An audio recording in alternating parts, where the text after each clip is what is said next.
Bienvenue à tout le monde, c'est la famille ce matin. Et quelle belle réunion de famille quand notre Seigneur est au centre et qu'on le place au-dessus de toute chose. C'est lui qui règne dans cette famille. Alors ce matin, Pasteur Dan et Pasteur Martine seront absents, ils sont malades, donc prions pour eux.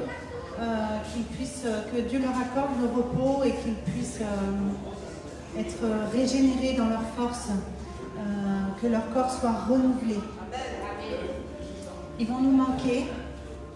Mais Dieu est là ce matin avec nous. Et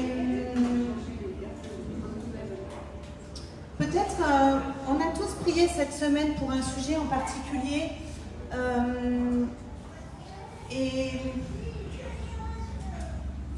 Et parfois, il y a des choses qu'on ne comprend pas. Et ce matin, je veux vraiment me mettre devant Dieu et élever son nom. Parce que parfois, il y a des choses qu'on ne comprend pas. Et c'est reconnaître sa grandeur et sa toute-puissance que d'élever nos voix et nos mains devant ce Dieu créateur, même si on ne comprend pas tout. Et la semaine dernière, il a été parlé du sacrifice, des sacrifices que pouvaient faire les personnes dans l'Ancien Testament, notamment Caïn et Abel. Et ce matin, je voudrais rejoindre Paul qui parle aux Hébreux et qui nous parle d'un sacrifice de louange. Et ce matin, je prie vraiment qu'on puisse tous ensemble élever nos voix et offrir ce sacrifice de louange à Dieu. Qui va réjouir son cœur. Parce que c'est dans les moments qui sont les plus difficiles que spirituellement on peut faire bouger des murs en louant le Seigneur. C'est dans les moments qui sont les plus difficiles, c'est dans les moments où il y a des choses qu'on ne comprend pas, que quand on élève nos voix pour louer Dieu, il y a des chaînes qui se brisent, il y a des murs qui bougent et qui se déplacent. Alors ce matin, je prie qu'on puisse disposer nos cœurs à recevoir ce que Dieu a pour nous, mais aussi disposer nos cœurs à élever son nom et à reconnaître sa grandeur. Et je voudrais qu'on chante cette petite phrase ensemble pour pouvoir vraiment recevoir ce qu'il a pour nous. Je suis disposée, assoiffé que ton onction vienne sur moi. Je suis disposé, assoiffé que ton onction vienne sur moi. Disposé, je suis disposé, assoiffé que ton onction vienne sur moi. Je suis disposé, assoiffé que ton onction vienne sur nous. Amen. Oui Seigneur, ce matin on veut peser chaque mot qui vont sortir de notre bouche. Chaque mot qui vont être chantés. Nous pesons le poids des mots et nous élevons nos voix à toi Seigneur. Je prie pour que nos cœurs soient gardés plus que toute autre chose et ouverts à ta présence ce matin, ouverts à ce que tu as à nous dire, Seigneur. Ouvre les yeux de nos cœurs, Seigneur. Nous voulons nous disposer. Nous sommes assoiffés, Seigneur, de ta présence. Et on s'abandonne à toi, Seigneur. Nous abandonnons, nous déposons tout ce que nous ne comprenons pas, Seigneur Jésus. Amen. Amen. Si quelqu'un veut élever sa voix, si quelqu'un ressent le besoin de prier ce matin, sentez-vous libre.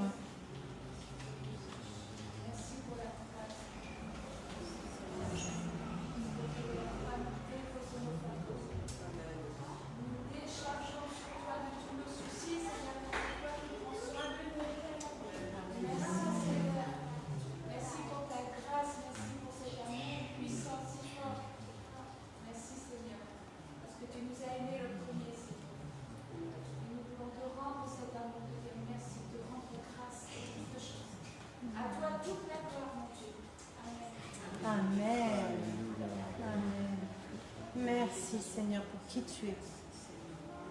Seigneur, que notre cri de guerre, notre cri de victoire, ce soit de te louer, de te dire que tu es le Dieu de l'impossible. Et tes voies sont parfaites, même si on ne les comprend pas, tes voies restent parfaites. Notre cri de guerre, c'est de dire Dieu, tu es grand. Amen. Et c'est notre cri de victoire. Amen. Amen. On veut te louer, Seigneur, pour ce que tu as fait, pour ce que tu as accompli, mais on veut t'adorer seulement pour qui tu es. Amen. Même quand on ne comprend pas. Alléluia. Amen.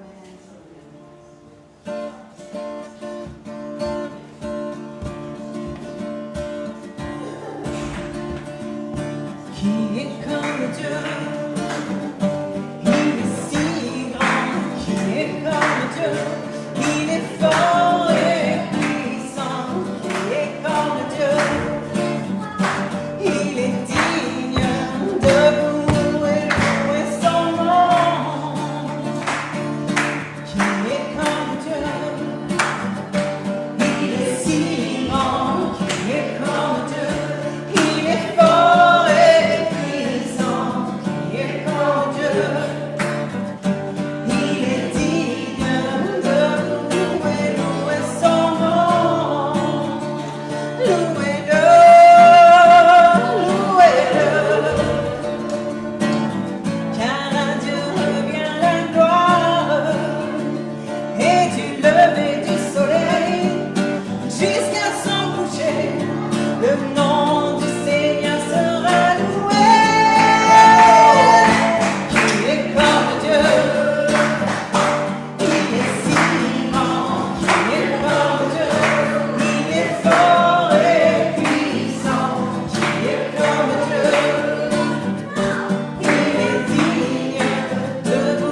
sauveur et mon Dieu. Alléluia. Mon sauveur et mon Dieu.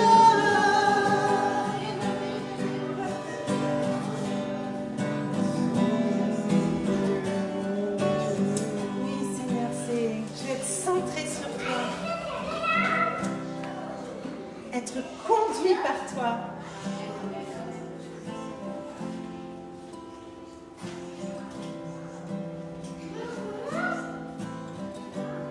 La louange de ce matin est vraiment axée sur peu importe ce qui nous arrive, peu importe ce qui se passe, peu importe le tremblement de terre, tu es là, Seigneur, et tu règnes. Peu importe ce qui se passe. Alléluia, alléluia. C'est une parole qui peut être facile à prononcer, qui peut être un peu légère des fois selon les situations, mais ça vient de la part de Dieu. Et quand c'est Dieu qui parle, c'est pas léger. Si le monde te reprend et ton or et ton argent, si la pauvreté vient assombrir ton cœur, souviens-toi que Dieu là-haut prend soin des petits oiseaux. Abandonne tes fardeaux à ton sauveur.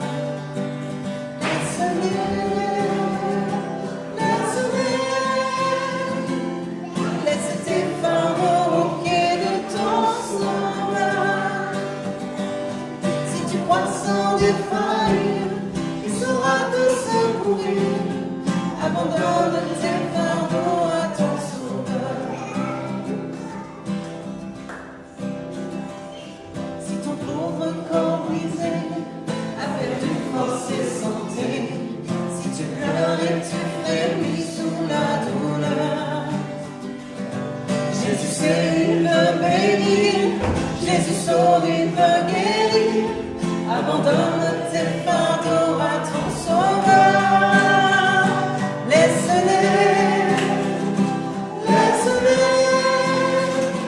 laisse tes fardeaux au pied de ton sauveur. Si tu crois sans défaillir, il saura te secourir. Abandonne tes fardeaux à ton sauveur. Laisse-les,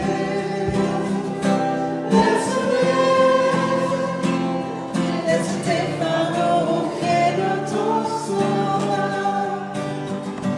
Si tu crois sans défaillir, il saura te secourir. Abandonne tes fardeaux à ton sauveur. Sous les coups de l'ennemi, ton courage a-t-il faibli, et ta force sommerait peut-être sous la peur.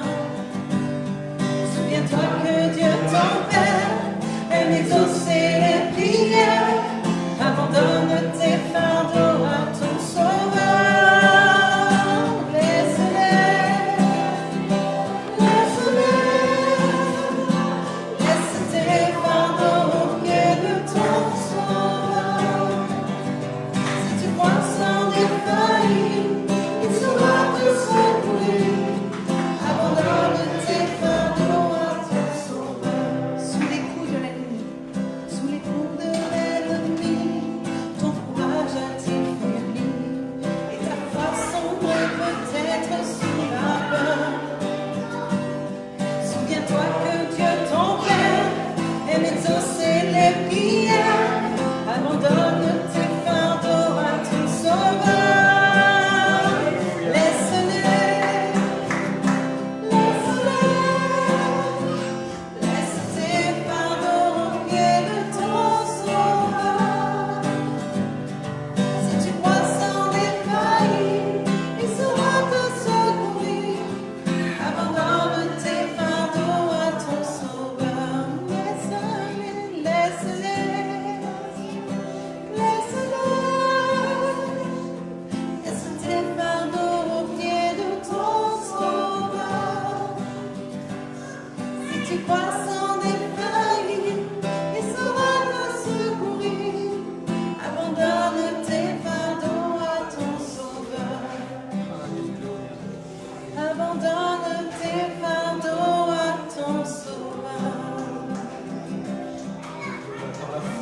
déclarer ce matin que les fardeaux partent, que les fardeaux soient déchargés. Alléluia. Alléluia. Ce matin, je déclare par la foi, au nom de Jésus, par l'autorité de Jésus qui nous a été confiée, que les fardeaux tombent. Ce ne t'appartient pas. Lâche ça. Que ces fardeaux tombent. Et physiquement, tu vas ressentir même quelque chose. Alléluia. Quelque chose va tomber de tes épaules. Va être pris par Jésus, va être détruit, va être enlevé de devant toi. Alléluia, alléluia. Merci Seigneur. Merci Seigneur. Il n'y a pas de chose, il n'y a pas de fardeau plus lourd que ce que tu peux nous enlever, Seigneur. Alléluia. Tu peux tout enlever, Seigneur Jésus. Merci. Ces fardeaux tombent ce matin. N'hésitons pas à visualiser ce qu'on va déposer à la croix ce matin. Et on ne le remet pas dans le sac à dos pour partir. Hein. On le dépose, on lui laisse là. Le sang de Jésus a coulé pour ça. Le sang de Jésus a coulé pour que nos fardeaux soient déposés à la croix. Et ce matin, n'hésite pas à visualiser, à poser ton genou à terre pour poser ce fardeau sur le sol. Il est mort pour nous alléger de tout ça. Et aujourd'hui, on peut être appelé enfant de Dieu.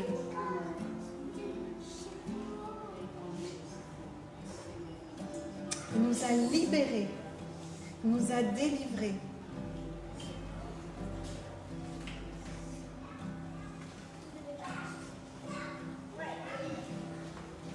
Merci Seigneur parce que tu dis que tu transformes le deuil en allégresse.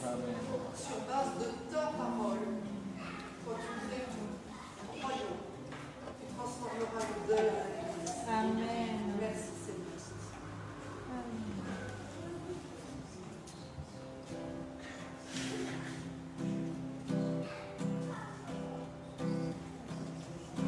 Tu m'as ébloui par tes mélodies, tu m'entoures d'un chant d'amour, chant de délivrance devant mes ennemis, toutes mes craintes s'enfuient.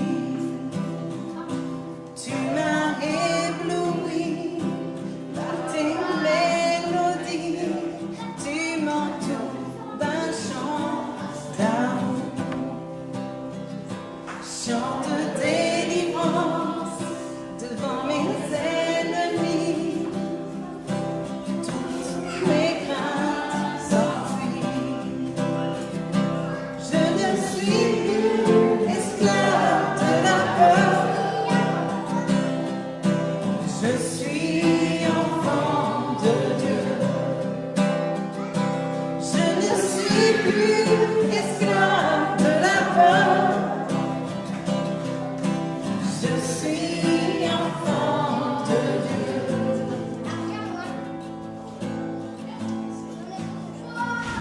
Avant ma naissance, tu m'avais choisi, appelé par mon nom.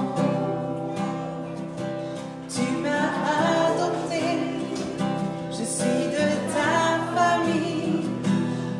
Ton sang coule dans mes veines. On le refait avant ma naissance. Avant ma naissance, faisons les mots.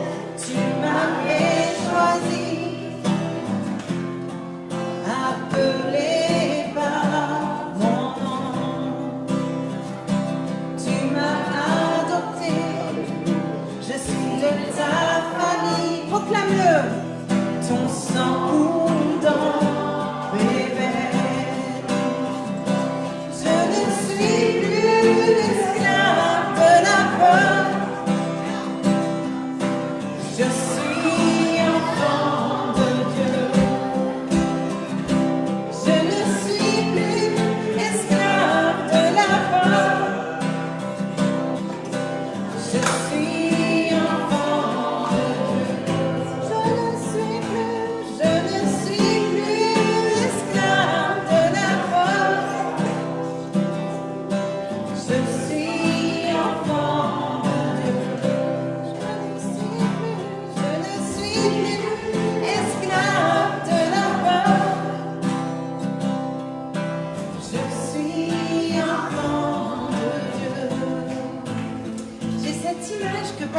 jeunes partagent régulièrement. Prenons garde et aujourd'hui on est là devant Dieu et soyons honnêtes avec lui, soyons honnêtes avec nous-mêmes. Quand on a un pied dans le monde et un pied dans le royaume des cieux, il y a un moment donné où la barque elle s'éloigne et on finit les fesses dans l'eau. Et ce matin, je pense recevoir pour quelqu'un que vraiment, soyons honnêtes devant Dieu. Soyons pleinement avec Dieu et pleinement avec le monde. Je crois que Dieu nous appelle vraiment à nous engager pleinement à ses côtés. On ne peut pas... Il y a un dessin qui est chez les Garel qui est vachement bien, c'est Stop au compromis. Et avec un petit poisson, un dessin de Fabien Audercet, de Alain Audercet. Bref. Stop au compromis. On ne fait pas de compromis entre le monde et Dieu. On ne fait pas de compromis entre ce que les gens veulent qu'on soit et ce que Dieu veut qu'on soit. Et j'ai vraiment ça à cœur ce matin, mes amis. On est enfants de Dieu. Préoccupons-nous de ce que Dieu pense de nous et pas de ce que les autres pensent de nous. Et voilà, je suis désolée. J'ai coupé la louange.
Seigneur, je refuse de vivre en faisant semblant que tu n'es pas là avec moi, Seigneur.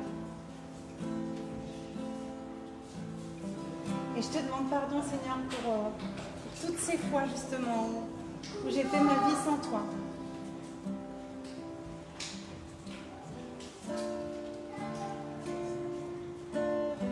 Seigneur, je veux t'élever, Seigneur. te donner ma vie pour que tu la conduises.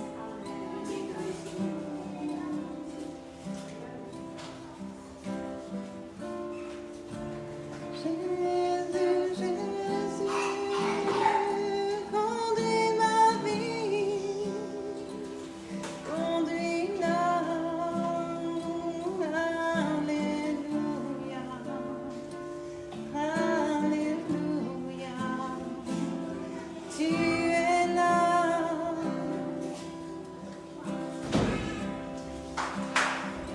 Et même si je ne comprends pas, tu es là, mon roi, mon Dieu, Jésus.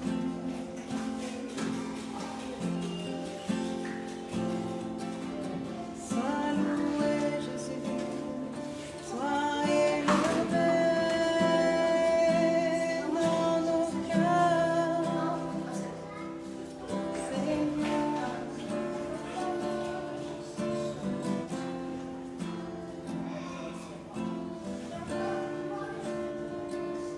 Tu demeures fidèle, tu es fidèle, mon rocher, mon abri.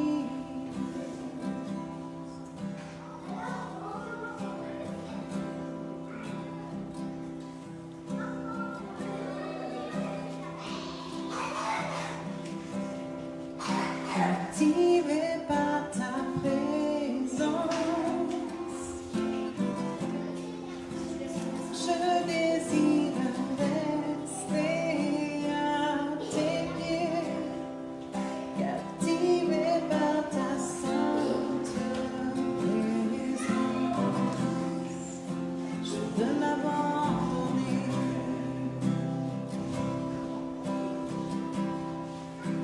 Je ne cherche pas ta main,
Dieu de la deuxième chance.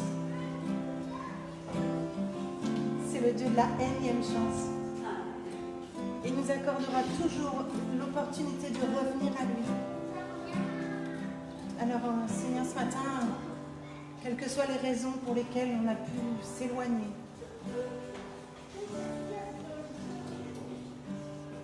ce matin, on se fléchit devant toi, Seigneur. On te demande pardon sincèrement.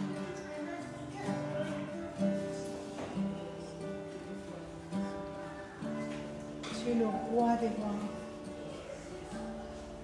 Et malgré ta grandeur, tu entends nos voix et tu nous pardonnes quand on se repent sincèrement, Seigneur.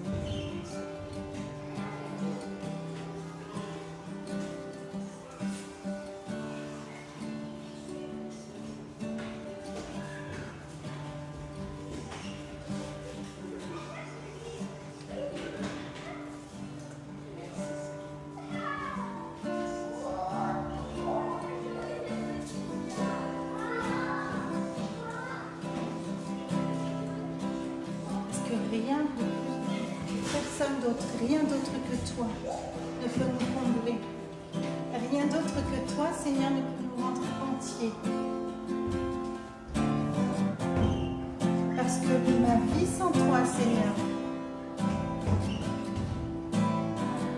sans toi, nous ne sommes pas complets. La vie sans toi n'est qu'une demi-vie.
Seigneur, c'est dans cette attitude de louange et d'adoration, Seigneur.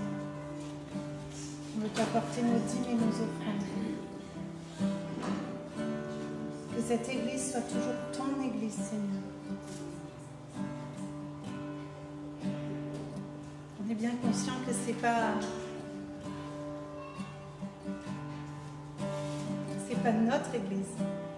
C'est bien toi, Jésus, qui construis ton église. Et Seigneur, je prie pour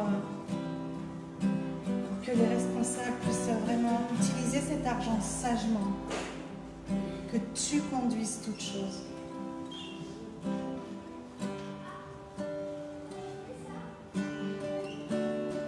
Mais Seigneur, aujourd'hui, on veut te donner comme un acte d'adoration, Seigneur.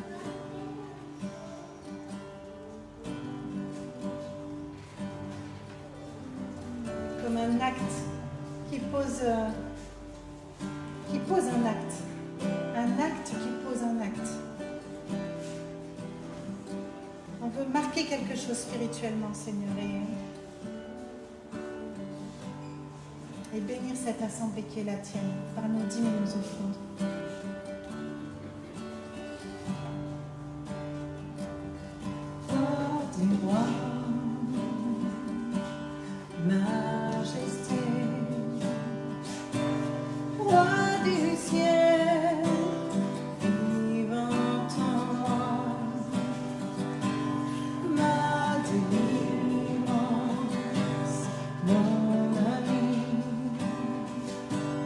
Puissance.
Bonjour à tous ceux qui nous rejoignent. Bonjour à ceux qui nous rejoignent en ligne.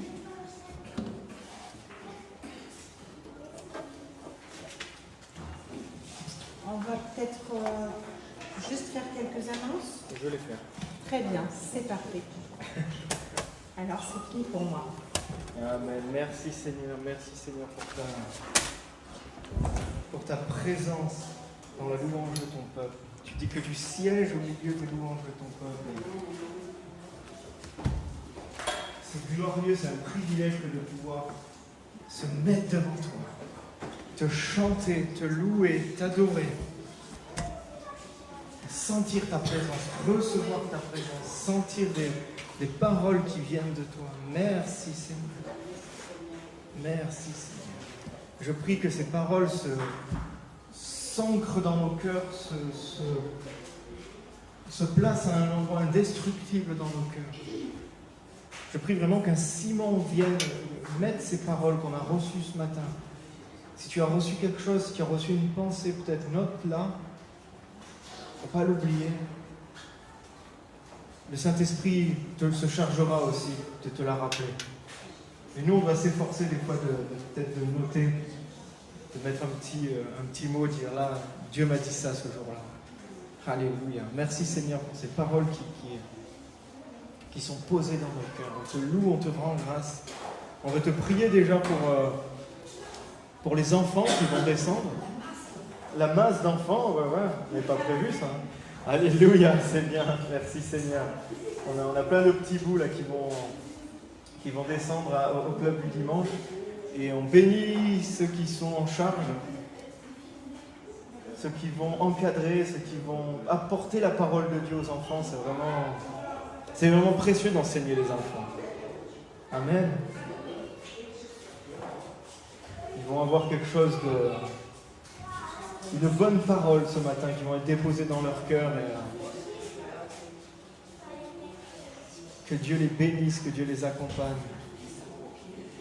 Moi, des fois, je suis étonné que mes petits sortent une parole comme ça, qu'ils ont entendue à l'école du dimanche, au club du dimanche. Et on voit à quel point, des fois, ça peut être le bazar. Non ? Vous êtes d'accord ? Des fois, on a l'impression de leur parler, ça part dans tous les sens, ça fait n'importe quoi, mais ils écoutent quand même. Il y a quand même quelque chose qui est déposé, il y a quand même quelque chose qui est sonné. Et des fois, il y a quelque chose qui ressort comme ça. Une petite parole qu'ils ont reçue dans leur cœur, et presque ils nous la rappellent, presque ils nous montrent qu'ils ont reçu quelque chose. Gloire à Dieu, ça c'est glorieux. Alors je vais vous faire commencer quelques annonces. Donc comme elle l'a dit Annie, ce matin c'est un peu particulier parce que normalement c'était Pasteur Martin qui devait faire la louange et c'était Pasteur Dan qui devait prêcher.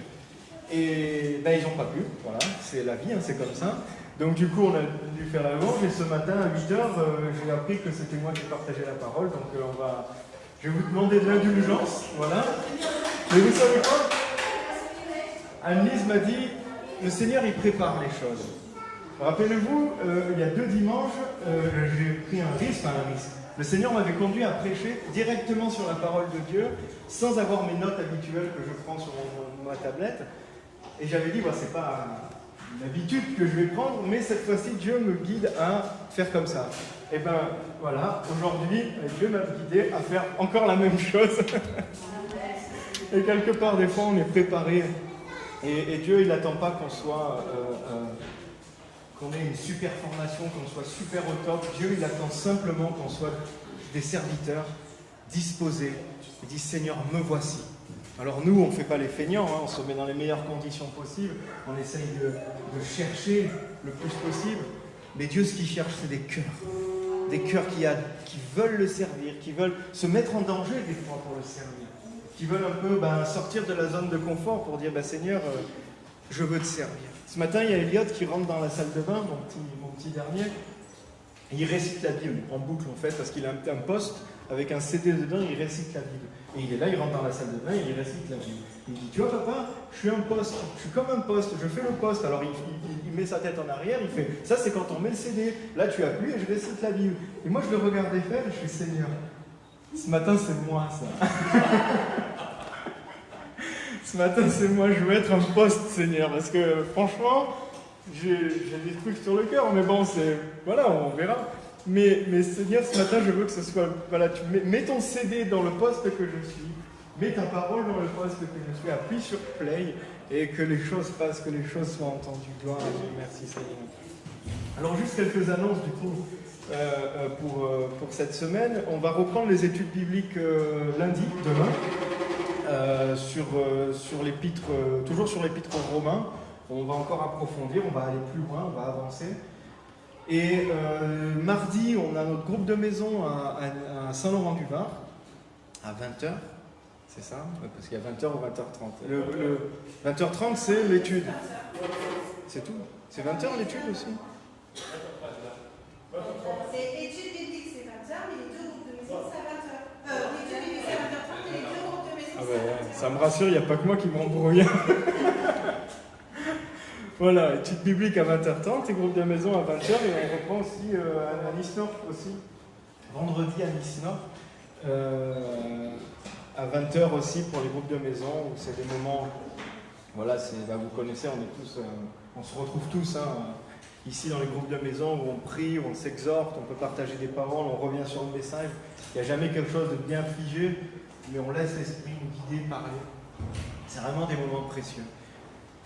Et je voudrais aussi vous parler, donc un peu plus loin, début octobre, le 1er octobre, ça sera un samedi. On aimerait bien, on vous invite à venir ici au local pour la journée du 1er octobre. On va débarrasser tout ce qu'il y a derrière. Et ça va être on va prendre cette journée un peu pour nettoyer, pour checker un peu le bâtiment, faire des petits travaux, toutes des petites choses qui traînent un peu. Donc voilà, moi je serai là, mon père sera là, on essaiera de... Voilà, donc ceux qui veulent venir, ceux qui sont dispo, on passera la journée ensemble. Voilà, on arrivera le matin, on mangera ensemble et on partira quand on aura fini. Je sais pas. On va enchaîner sur la prière. Pas 11h, non, mais bon, je sais pas, après on communiquera. Voilà, 9h. Vers 9h, on essaiera d'être là pour faire essayer de faire un maximum. Et après, effectivement, quand le samedi on a la prière, on peut enchaîner sur la prière. Donc voilà, après avoir bien nettoyé, avoir rangé, il n'y a pas beaucoup de choses à faire, mais bon, il faut quand même le faire. Comme ça. Ce sera l'occasion de passer une journée ensemble, et de nettoyer un peu, de réparer quelques trucs. Et je vous parle aussi de quelque chose aussi qui va... Alors il n'y a pas de date vraiment définie, j'en avais parlé déjà il y a quelques temps.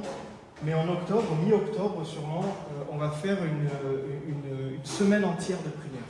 Une semaine entière de prière, en fait j'avais à cœur vraiment de faire ça. Ça a traîné un peu à venir parce que je priais, j'essaie de repasser ça sur mon cœur pour savoir vraiment le format, comment le Saint-Esprit voulait amener ça. Donc ce qui me semble vraiment le plus juste, c'est de faire 7 jours de prière le soir, on se retrouve ici au local, je pense vers 20h, et on prie ensemble, 1 heure, une demi-heure, on ne sait pas, et le soir, voilà, on jeûne le soir, et on fait ça pendant 7 jours, et on finira sur le dimanche matin, comme ça, voilà, ça pour vraiment, voilà, en mi-octobre, il y aura le 17, c'est ça ? Le 16, il y aura donc le relais de bâton, comme il aime bien dire Pasteur Dan, entre les Lucéros et Annelise et moi. Donc on va rentrer dans une autre phase, dans une autre saison. Et je voulais que vraiment l'Église entière soit soudée dans la prière. Vraiment qu'il y ait un moment fort, un moment qui va impacter, qui va nous souder. Et j'ai pris du temps parce que c'était le format qui me faisait méditer, réfléchir. Je voulais que chaque soir, il y ait comme un thème, comme un guide en fait. Et j'ai commencé à faire le guide et en priant, le Saint-Esprit m'a dit non, on va faire ça différemment. Alors en fait, ce que j'aimerais faire, c'est qu'on forme des duos, des trios, et que chacun groupe de l'Église prépare le thème, prie ensemble et arrive le soir avec des sujets de prière pour Fleuve d'eau vive qu'ils ont prié au préalablement ensemble. Donc ça va être une occasion de peut-être de se mettre avec des personnes qu'on n'a pas l'habitude de fréquenter, qu'on n'a pas l'habitude d'être ensemble, de se voir, et en amont de s'appeler, de prier pour Fleuve d'eau vive, pour cette assemblée, pour le lieu qu'on est là, et laisser le Saint-Esprit guider la prière qui va arriver, guider les paroles qui vont arriver. Et je suis vraiment enthousiaste parce qu'on va voir ce que l'Esprit va dire à l'Église. Indépendamment d'un homme, moi je peux faire j'en ai plein de sujets, hein, je peux faire ABCD tous les 7 jours, mais je veux vraiment savoir ce que le Saint-Esprit vous dit à vous aussi. Ce que le Saint-Esprit a mis dans vos cœurs, ce que le Saint-Esprit dépose en chacun de vous, et je veux vraiment vous encourager à aller chercher vous-même au trône de Dieu. Qu'est-ce que l'Église? Qu'est-ce que le Saint-Esprit dit pour cette Église? Comment je me positionne dans cette Église? Donc ça va être vraiment un temps fort où chaque soir, voilà, on va découvrir ce que le Saint-Esprit nous inspire, nous insuffle. Donc voilà, je commence à vous dire ça. Donc ça sera mi-octobre, on définira vraiment les dates. Mais commencez à prier déjà. Commencez à prier. On va préparer ça. On ne va pas faire ça. On arrive un peu à n'importe comment et au machin. Non, on va commencer à le préparer, à le méditer, à le passer sur notre cœur. Et pendant cette semaine-là, on va la consacrer à Dieu. La consacrer à Dieu. Le soir, on va être là, on va prier, on va jeûner et on va écouter ce que Dieu a à dire. On va discerner la volonté de Dieu. Ça va être vraiment... je suis content, ça va vraiment être un temps fort. Ça va être... Amen. Amen. Donc voilà, commencez à préparer, à méditer ça. On reviendra vers vous pour vraiment fixer les dates, mais ça sera mi-octobre. Voilà. Ou avant la célébration spéciale, ou après, on verra. Et du coup, voilà, donc, merci Seigneur, je te prie de préparer chacun de nos cœurs pour ce moment. On veut vraiment faire quelque chose de spécial devant toi. On veut vraiment se mettre là ensemble, écouter ta voix, ouvrir nos cœurs à ce que tu as à nous dire, à nous communiquer, Seigneur, parce que c'est toi la tête de cette Église. C'est de toi que nous recevons nos ordres, Seigneur. On ne navigue pas comme des chiens fous à faire tout ce qui nous semble bon. On veut vraiment faire ce que toi tu veux. Alléluia. Merci, Seigneur. C'est toujours une parole des fois qui résonne. Je crois que c'était Rick Warren qui avait dit ça. Il dit, je ne veux pas demander à Dieu de bénir ce que je fais, je veux faire ce que Dieu bénit. En gros, c'était ça.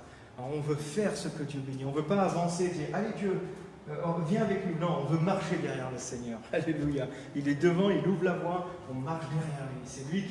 C'est lui qui a ouvert les portes, c'est lui qui a déchiré le voile. Et nous, on profite de cette aspiration qu'il a eue et qui nous a proposé, qui nous a donné. Et on se met derrière lui. Donc voilà, ce matin, je vais vous partager un peu des pensées que j'ai sur le cœur, des choses que j'ai méditées un peu dans la semaine. Donc voilà, pardonnez-moi si ça peut être des fois un peu, je vais essayer d'être le plus clair possible, de structurer ça. Mais il y a quelque chose qui revient en permanence en ce moment dans ma tête, c'est la notion d'équilibre. On doit être équilibré. Dieu est un Dieu d'équilibre. Jésus est un Dieu d'équilibre. Dans la nature, on voit bien, il y a un équilibre. Dans la nature, il y a des saisons, il y a un équilibre. Dans notre corps, il y a un équilibre. Si on se nourrit que de pain, on va être malade. Et même là, on le rappelle maintenant. On rappelle aux gens, mangez sain, mangez, bougez, etc. Essayez de vous nourrir bien, non seulement en qualité, mais en diversité. C'est-à-dire qu'il y a un certain équilibre qu'on doit respecter. C'est pas toujours facile. Moi, je suis le premier des fois à dire qu'être équilibré, c'est pas facile, parce que voilà, des bons plats, quand on aime cuisiner, quand on sait cuisiner, c'est un peu... Voilà, on en abuse des fois un peu. Mais pour être en bonne santé, pour être en forme, on a besoin d'un équilibre. Et avec Dieu, c'est pareil. Et il y a ce verset, je crois que c'est dans... Oui, c'est dans Matthieu. Dans Matthieu 5, au verset... Matthieu 5... Au verset 17, je crois que c'est. Il dit, ne pensez pas que je sois venu abolir la loi ou les prophètes. Je suis venu non abolir, mais pour accomplir.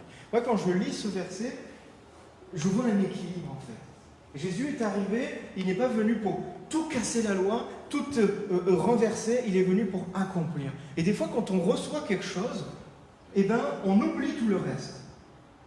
Et des fois, on a juste besoin de recevoir quelque chose et marcher avec en complément. On doit être dans l'équilibre. Des fois, on va recevoir une parole et on va dire « Ah ben, maintenant on est sous la grâce, on n'a plus besoin de donner la dîme. Maintenant on est sous la grâce, on a besoin... » La parole ne dit pas ça.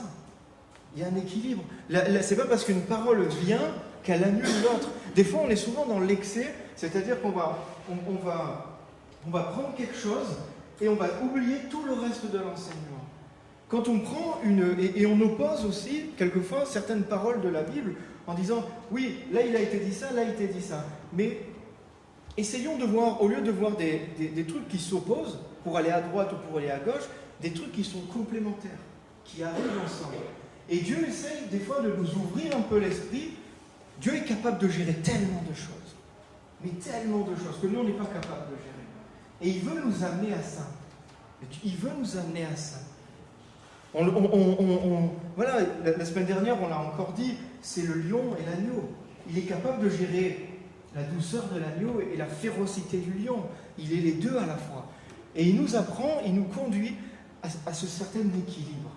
Soyons des gens équilibrés, soyons des gens qui ne soyons pas dans l'excès permanent à vouloir, aller des fois beaucoup plus loin que ce que Dieu veut là où Dieu veut qu'on aille. Des fois, on veut révolutionner les choses. Là, on va faire il y a un passement de bâton, une passation qui va se faire. L'Église était dirigée pour l'instant, dirigée par le Saint-Esprit, mais la conduite par Dan et Martine Lucero, et le bâton va être passé à nous. Mais ça ne va pas être un changement radical, ça va être une complémentarité. On va avancer avec ça. Tout ce qui a été passé ne peut pas être aboli et ne sera jamais aboli parce qu'on s'appuie là-dessus pour avancer. Il n'y a rien qui va être cassé, il y a des choses qui vont continuer. Et même ce que je vous ai parlé tout à l'heure, de vouloir impliquer tout le monde dans l'Église, c'est une continuité de ça. C'est une continuité du ministère de Dan et Martine aussi, qui ont placé des gens comme moi en confiance, c'est-à-dire vas-y, prends la parole, prêche, etc. Ça demande un risque des fois. Ça demande un certain un engagement. Il y a des convictions, il y a la prière derrière. Mais c'est ça aussi. J'honore ça et on va m'efforcer de continuer c'est une ADN que Fleuve d'Eau Vive a aussi. C'est une chance que Fleuve d'Eau Vive a, que chacun d'entre nous peut prendre une place dans le ministère. Vous savez, si on est 1000 personnes, eh ben c'est beaucoup plus dur. Hein. On est plus anonyme, on est plus caché. Là, on a cette chance de dire, tu veux faire, fais. Vas-y, prends le bâton, avance. Tu veux prier? Vas-y, prie. Tu veux faire ça? Vas-y, avance. Et là, on développe des ministères, on développe des dons. Et ça, c'est vraiment une richesse et un état d'esprit que Fleuve d'Eau Vive a et qu'on va s'efforcer. Je vais essayer de focaliser, de faire fructifier ça, parce que c'est beau. Et quand je dis ça, je ne suis pas en train de critiquer une grosse église. Il y a un équilibre à avoir aussi. Les grosses églises ont une bénédiction particulière, mais les petites églises ont des bénédictions particulières. Et quand je dis petit, c'est pour... Voilà, on avait eu cette discussion. Il n'y a pas de petite église. J'aime bien Pasteur Dan qui dit on sera pesé et pas compté. Dieu, il va nous peser, il ne va pas compter. Il va dire, combien tu étais? Tu étais 10, ouais, mais c'était sacrément léger, hein, par contre. Hein. Ouais, nous, on était 2. On pesait sacrément lourd. Hein. Jésus a changé la face du monde avec 12 personnes. Avec 12 personnes, la face du monde a été changée. Quand il envoyait des ministères, il n'envoyait pas 50 000 personnes, il envoyait quelques personnes. Et ça changeait la face du monde. Et c'est ça qui est glorieux. Ça qui est glorieux. Ça, c'est vraiment la puissance de Dieu qui se manifeste des fois dans quelque chose qui nous paraît petit. Et quand Dieu est dedans, c'est plus petit. Et on est tous complémentaires, on va tous dans le même sens. Et c'est ça qui est beau dans cette église, c'est ça qui est beau avec Dieu. Et je voudrais embrayer sur ça en parlant de l'équilibre, en parlant de cette façon d'avancer en équilibre avec Dieu, je méditais sur Tite ces derniers temps, sur le passage de l'épître de Tite, qui était un personnage qui n'est pas forcément très connu dans la Bible, à part avoir quand même quelques pages de la Bible qui lui sont dédiées, donc c'est quand même chouette. C'était un disciple de Jésus, qui a été formé par Paul, et dont Paul, un peu à l'image de Timothée, l'a pris un peu sous son aile, et à un moment, Paul l'a envoyé sur l'île de Crète, l'a envoyé en Crète. Et là, c'est là où cette épître se déroule. Paul doit lui faire quelques exhortations, doit lui faire quelques feuilles de route, parce que ce que Paul demandait à Tite, là, n'était pas une mince affaire. C'était pas une mince affaire. Il demandait donc d'aller dans ces églises qui commençaient à être faites en Crète, et il devait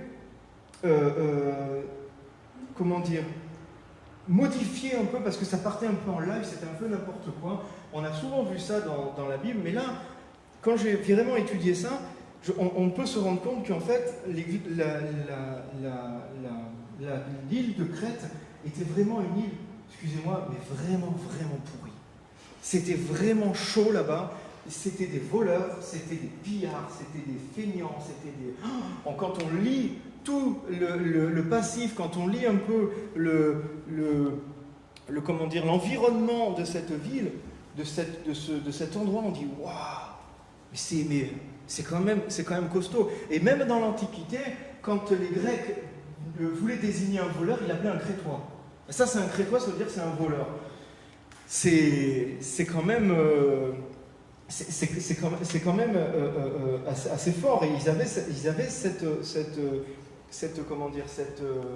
identité, cette réputation-là. Et même Paul le rappelle dans Tite au chapitre 1 et verset 12, il dit l'un d'entre eux, leur prophète, donc un Crétois, dit « Crétois, toujours menteur, méchant, bête, ventre paresseux. Ce témoignage est vrai. » Waouh! Et c'est ce que Paul dit. Un Crétois disait ça de son propre peuple. Et là, Paul dit à Tite, va mettre de l'ordre là-dedans. Va mettre de l'ordre là-dedans. Moi, quand je lis ça, je ne peux pas m'empêcher de dire, c'est pas un cadeau que tu lui fais quand même, Paul, à Tite. C'est pas un cadeau. C'est pas un cadeau. Cette île était non seulement, bien sûr, il faut implanter l'église de Jésus partout, mais il y avait un aspect aussi stratégique. Il y avait beaucoup de ports dans cette île. Donc c'est pour ça que Paul aussi attaché à être là, parce que c'était aussi stratégique. Et des fois, Dieu nous place dans des endroits, nous on met tout sous le compte tout le temps du truc très spirituel, mais des fois il y a des trucs stratégiques. Et on doit avancer avec Dieu à ça, avec une stratégie des fois qui n'est pas non spirituelle, qui favorise en fait l'avancement du royaume de Dieu. Et ce territoire était très stratégique aussi, et Paul lui dit, vas-y, va là-bas. Et là, Paul commence à donner tout un tas d'instructions à Tite. Donc vous pouvez le lire, c'est très court. Hein.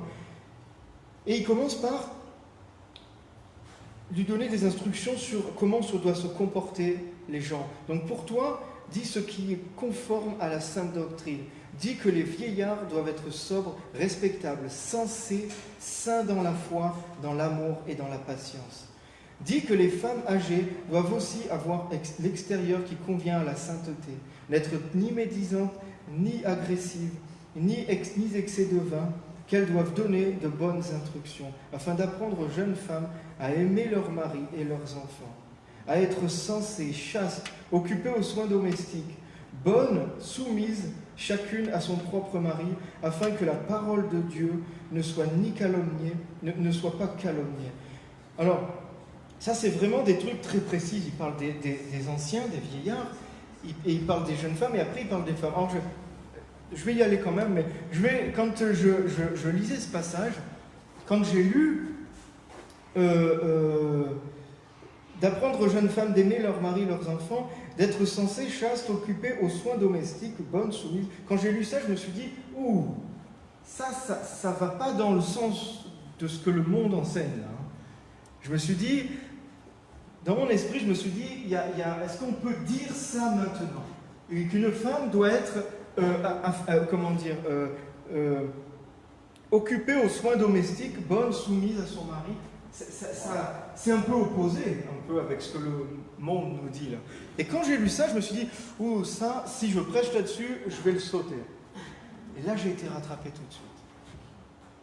Et là, j'ai été rattrapé tout de suite par le Saint-Esprit, qui a essayé, qui m'a ouvert les yeux sur certains passages de la Bible qu'on a déformés, et que des fois, on ne veut plus prêcher parce qu'on a peur du regard du monde, on a peur de ce que les gens peuvent opposer. Là, Paul essaye de remettre les choses en ordre aussi. Il y a un contexte. C'est-à-dire que dans cette ville, tout le monde faisait n'importe quoi. Les femmes laissaient leur mari aller à droite, à gauche, laisser leur maison, etc. Et il devait y avoir une rectification. Ça devait être remis en ordre. Et je me suis dit, pourquoi maintenant, quand on parle de ça, quand on parle de que la femme doit être aux soins domestiques, ça pose un problème. Ça pose un problème parce qu'en fait, on a dévalorisé ça. Au rythme des siècles, au rythme du temps, souvent l'homme, et il faut accepter des fois les mauvaises choses qu'on a pu faire, on a dévalorisé ça. Qui a dit, où est-ce que c'est marqué dans la Bible que il y a moins de valeur de s'occuper de la maison et des enfants que d'aller gagner de sous dans le monde? Est-ce que c'est marqué? C'est pas marqué. Ça, c'est l'homme, c'est l'humain qui s'est fabriqué ça et qui a dit au bout d'un moment, ben finalement, la femme, elle doit rester à la maison et tout machin, et l'homme, ce qu'il doit faire dehors, c'est beaucoup plus important. L'homme, ce qu'il fait dehors, il gagne de l'argent qui va être brûlé. Il gagne de l'argent qui, à la fin, il ne va rien rester. La femme à la maison, elle enseigne des aides qui sont éternelles. C'est quoi le plus important? Mais oui, il n'y a pas de plus important. Mais il y a une importance sur chaque chose. On a dévalorisé ça, l'homme en particulier a dévalorisé ça, et après maintenant il dit voilà, je ne dis pas que la femme ne doit pas travailler, je ne dis pas qu'on ne doit pas, mais c'est d'autres débats. S'il y a des femmes qui veulent travailler, qu'elles travaillent, que Dieu les bénisse, Dieu va les bénir. Et s'il y a une femme qui veut rester à la maison, s'occuper des enfants, que Dieu les bénisse, et Dieu va les bénir. Et c'est ça qui est bon, c'est ça qui est important. Même des fois entre les femmes, moi je voyais mon épouse quand elle avait décidé de rester à la maison, d'autres femmes la regardaient et disaient « Ah bon, tu ne travailles pas ?» Mais comme si c'était inférieur. Mais ça c'est faux ça. On a voulu inculquer ça, l'homme a mis ça comme ça, a mis cette hiérarchie comme ça dans la tête, et après au bout d'un moment, voilà, la femme maintenant travaille, et maintenant l'homme dit, ah ben voilà, maintenant elle travaille, elle a voulu l'égalité et tout machin, mais c'est la faute de cette dépréciation, c'est la faute de ce manque de reconnaissance qu'il se passe ces choses-là maintenant. Je ne sais pas si vous me suivez un peu. C'est un peu complexe, mais j'ai vraiment ça sur le cœur parce que des fois on déforme des vérités bibliques, on déforme des fondements en fait. Et on dit, ouais, c'est la faute d'un tel, c'est la faute d'un tel. Non, non, non.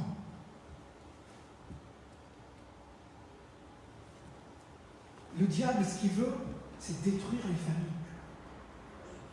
Le diable, ce qu'il veut, c'est détruire les familles, détruire le couple, détruire cette union que Dieu a fait. Alors qu'est-ce qu'il va faire? Il va peut-être monter la tête de l'homme. C'est moi le plus important. Et au final, qu'est-ce que ça fait? Au final, ça fait casser des relations, ça fait casser de l'estime entre un mari et une épouse, parce qu'un se sent supérieur à l'autre, un se dit « moi, ce que je fais est plus important que toi, ce que tu fais ».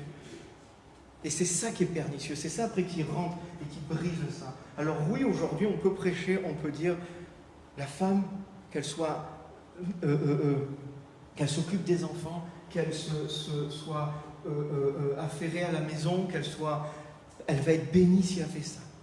Parce que c'est des fois même beaucoup plus important que ce que l'homme fait dehors. Et on veut remettre les choses dans leur contexte, remettre les choses à leur place.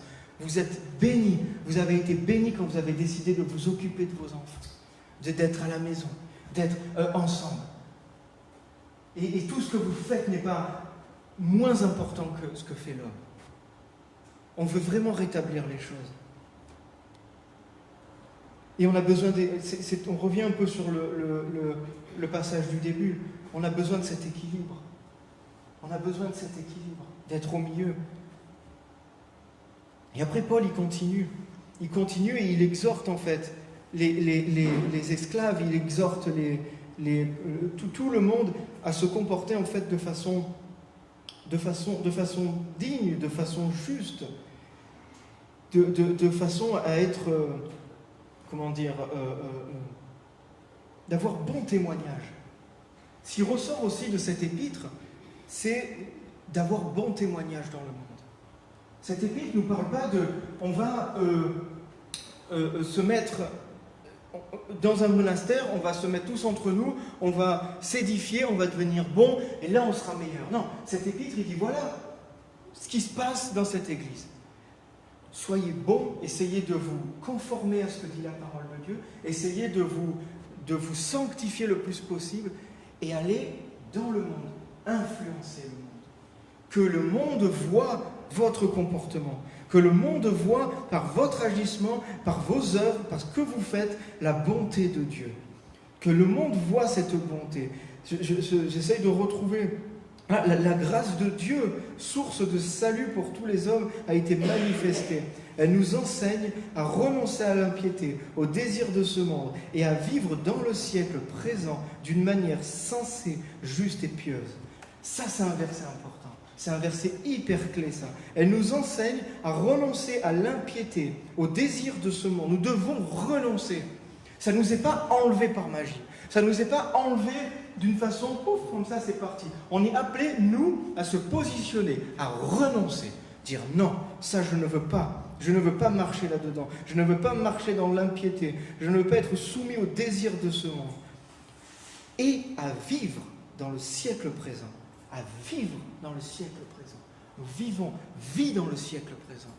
Vis à maintenant, ce qui se passe maintenant. Vis pas dans le futur, vis pas dans le passé.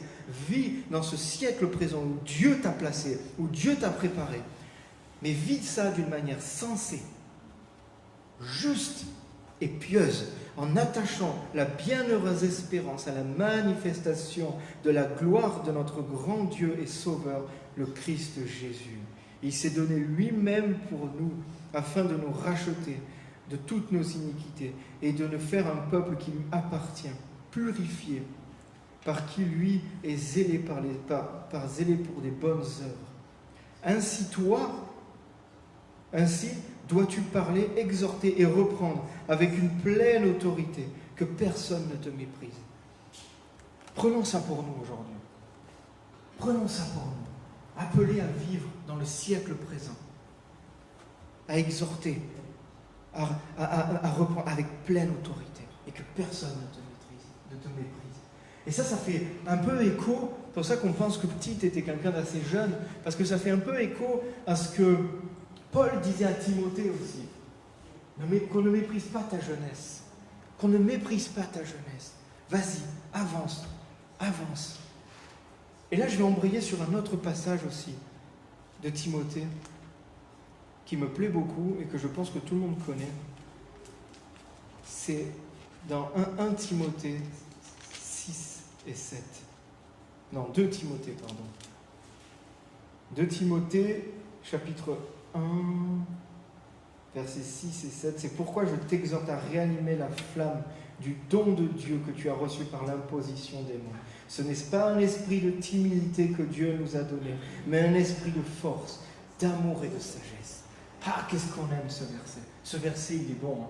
On doit ranimer la flamme qui est en nous. Parce que Dieu nous a donné un esprit de force, de sagesse, pour pouvoir marcher dans ce monde et influencer ce monde.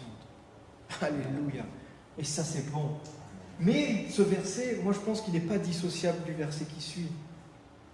Quand on avance au verset 8, il dit « Mais n'aie donc pas honte du témoignage à rendre à notre Seigneur, ni de moi prisonnier pour lui, mais souffre avec moi pour l'évangile et la puissance de Dieu. » Moi je pense que ces deux versets sont liés. Souvent, on les sépare, on s'arrête à... On n'a pas reçu un esprit de timidité, on n'a pas reçu un esprit, on a reçu un esprit de force, de sagesse. Mais donc, du coup, n'ayons pas peur de rendre témoignage, n'ayons pas honte de notre témoignage, mais souffrons pour l'évangile par la puissance de Dieu. Et c'est là qu'il y a un équilibre aussi. C'est là qu'il y a un équilibre.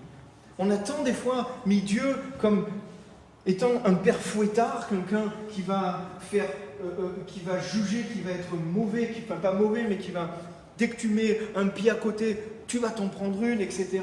On a tant vécu pendant des siècles et des siècles cet enseignement-là, que maintenant, on ne fait que la grâce, la grâce, la grâce. Tu marches avec puissance, tu es sauvé, tu es machin, tu vas aller. Mais il y a un équilibre aussi. Il y a un équilibre aussi. Jésus a souffert pour les temps que nous vivons aujourd'hui. On est appelé à aller dans le monde, on est appelé... Dieu nous a donné un esprit de force, Dieu nous a donné un esprit d'amour, de sagesse, mais nous devons souffrir aussi. Des fois, on oublie ce côté-là. Si on a peur de souffrir, si on a peur des fois de se mettre un peu en danger, si on a peur d'avoir mal, on va couper une dimension dans notre foi. Il y a quelque chose qui ne va pas aller jusqu'au bout. Quand on dit au Seigneur dans la louange, Seigneur, je te donne tout. Seigneur, prends mon âme, prends ma vie. Waouh, Seigneur, je te donne tout. Je vais être comme toi, Seigneur, Seigneur. Jésus, je te suivrai. Mais des fois, c'est un peu dur. Jésus est allé jusqu'à la mort, Jésus est allé jusqu'à la croix. Et ça, c'est une dimension qu'on ne doit pas oublier, qu'on ne doit pas enlever. Dans notre service, c'est pareil. Des fois, on veut faire que ce qui nous plaît. Ouais, mais ça, c'est mon don, ça, c'est mon appel, ça, c'est mon machin. Je vais là-dedans parce que je maîtrise. Ah ouais, ah bon, bah oui. Mais ça va être pauvre. La coquille va être vide. Mais quand on se dit, Seigneur, me voici, utilise-moi, guide-moi, emploie-moi comme toi tu veux. Ah là, j'ai pas envie, Seigneur.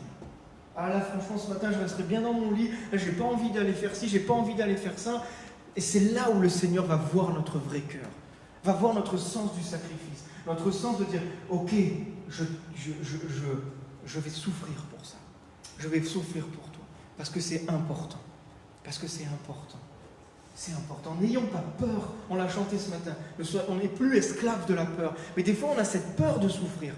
On a cette peur d'avoir honte. On a cette peur de témoigner à quelqu'un notre salut, notre peur de témoigner Jésus à quelqu'un parce qu'il va se moquer.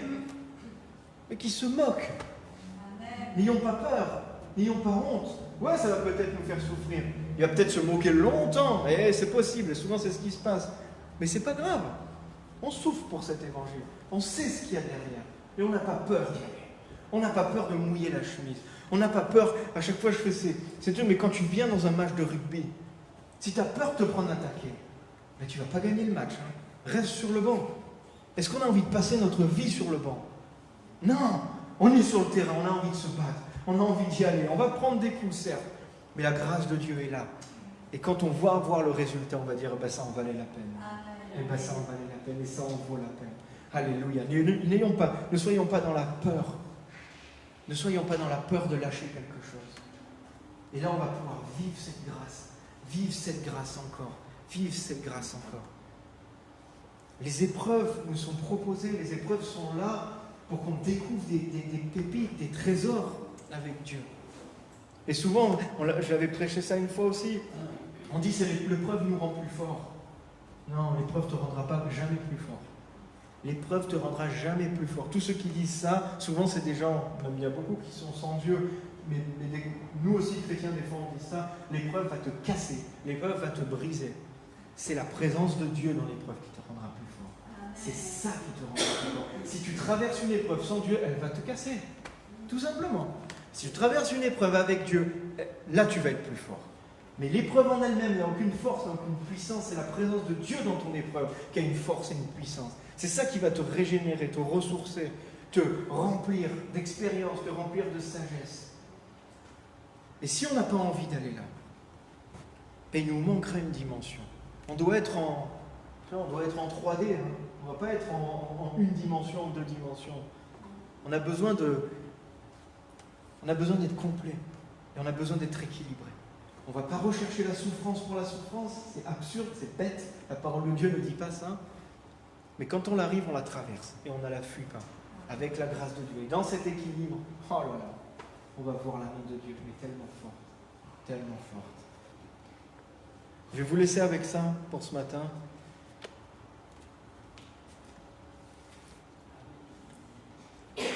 On a tous comme titre des challenges que Dieu nous demande, des choses que Dieu nous demande. On est tous appelés à quelque chose. Des fois, c'est un peu dur. La titre, il devait changer une mentalité, il devait changer une culture. Les gens avaient une culture. C'était un peu n'importe quoi, il devait changer ça. Et nous, des fois, on est appelés, là où nous sommes, à changer cette culture, à influencer. Et ce matin, c'est ma prière de ce matin. Seigneur, je prie que chacun d'entre nous, on trouve l'équilibre en toi. On veut embrasser ta grâce et on embrasse aussi ta souffrance, Seigneur. On veut être pleinement en toi. On veut être tout en toi, entier en toi. On veut être des gens équilibrés. Merci parce que tu vas nous équiper, tu vas nous ressourcer, tu vas nous conduire. Tu ne nous demandes jamais quelque chose dont on n'est pas capable de faire. Merci Seigneur de rétablir des vérités. Merci de rétablir des choses qui sont là depuis le commencement. Et comme dit cette parole, nous ne voulons pas être soumis au siècle présent. On refuse d'être soumis au siècle présent. Donc même si ça peut faire un tollé dans le monde, si ça peut susciter des indignations, Seigneur, on veut rester avec toi dans ta parole, dans ta vérité, avec sagesse, avec amour, toujours dans un équilibre parfait, soumis à ton Saint-Esprit. On en a besoin de toi, Saint-Esprit, pour nous enseigner, pour nous montrer cet équilibre. De nous-mêmes, Seigneur, tu vois comme on a cette tendance de partir de tout à droite ou tout à gauche. Mais Saint-Esprit, aide-nous à nous maintenir en équilibre. Aide-nous à nous maintenir en équilibre. Merci Seigneur. On ne veut pas être dans la peur, on ne veut pas être dans la crainte. Mais on veut avancer avec force. Comme un soldat qui avance avec force, qui sait qu'il est dans l'armée du vainqueur, qui sait qu'il aura le dernier mot. Merci Seigneur parce que tu nous as mis chacune, dans ce siècle, avec un mandat, on est des représentants de ta gloire, on est des ambassadeurs de ta gloire. Aide-nous Seigneur à prendre la place qu'on doit prendre là où on est, à influencer là où on est. Et merci Seigneur parce que plus l'endroit est pourri, plus l'endroit est mauvais, plus ta gloire va resplendir. Et plus on verra la différence. Alléluia. On te loue pour ça, Seigneur. On te loue pour ça. On te proclame, Seigneur, roi sur ce pays. On te proclame roi sur ce quartier, sur nos familles. C'est toi le roi, Seigneur Jésus. Alléluia. Merci, Seigneur. Merci pour ta présence. Merci pour ta présence. Que le nom du Seigneur soit béni. Qu'on grandisse avec ces paroles. Qu'on grandisse avec cette onction que Jésus dépose sur nous. Alléluia. Amen. Amen. Et même si on se trouve en Crète, il y a des choses vraiment pas cool qui se passent, eh bien on est appelé à resplendir. Parce que nous ne servons pas le monde, nous servons ce roi Jésus. Alléluia. On va finir par un chant. Vous en pensez quoi? Non? Ouais? Alléluia.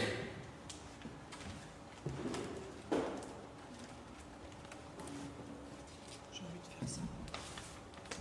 C'est très bien. Elle a envie de le faire, je veux proclamer. Ah, d'accord. Ça marche pas.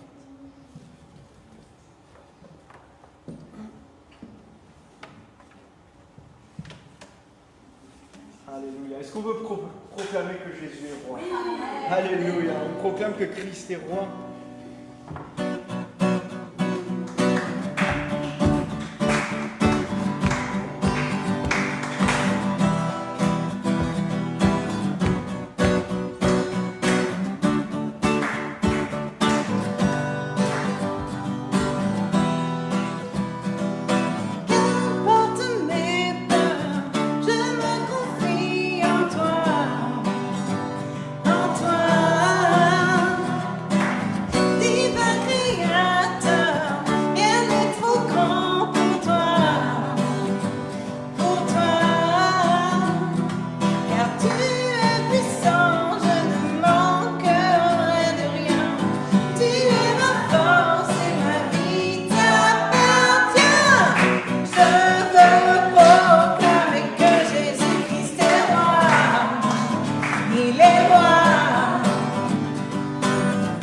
Il est vivant et son esprit est en moi, en moi. Oh oh oh oh, oh oh oh oh, en moi. Oh oh oh oh, oh oh oh oh, en moi. Mes yeux sont sur toi, tu garderas mes pas, mes pas. Rien ne te surprend, tu veilles sur mes voies, car tu es puissant, je ne manquerai de rien. Tu es ma force et ma vie t'appartient. Je veux proclamer que Jésus-Christ est roi. Il est roi, il est vivant. Il est vivant et son esprit est en moi, en moi. Je veux proclamer que Jésus-Christ est roi. Il est roi. Il est vivant et son esprit est en moi, en moi. Amen. Amen, alléluia. Gloire à Dieu, soyez bénis. Belle semaine à Il est tous. vivant, Jésus-Christ est roi et on sert le roi des rois. Alléluia, quel privilège. Soyez bénis, bon dimanche. Repassez dans le cœur tout ça. Lisez peut-être cet épître titre. Et on vous dit, voilà, la semaine, on se verra bien cette semaine avec tout ce qu'on a à faire. Ceux qui sont sur Internet, on vous bénit. Et voilà, passez un bon dimanche en la présence de notre Seigneur. Alléluia.